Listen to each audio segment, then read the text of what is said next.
มาตามต่ออีกหนึ่งสาวกับสาวมินิแองเจล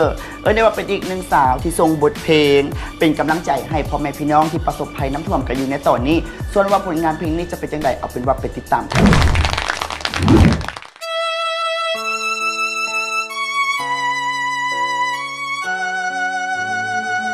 อีกหนึ่งนักร้องสาวในสไตล์ผลงานเพลงลูกทุ่งบ้านนาอย่างสาวมินิแองเจลเจ้าของผลงานเพลงคอยบอมแมนนางฟ้า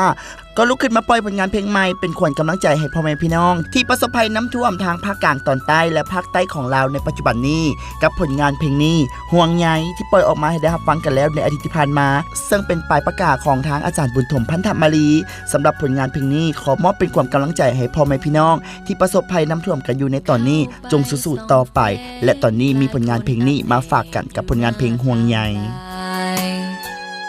เห็นแล้วใจหายหนีตายขึ้นหลังคาเฮือนซานเพพังพลปูพี่น้องประสางัวควายหมูหมาเป็ดไก่ไล่ไปกับน้ำข่าวแจ้งบอกมาเกิดปัญหาภาคใต้สิแครน้ำมันไหลพัดมาแห้งเข้าเสกองและสาร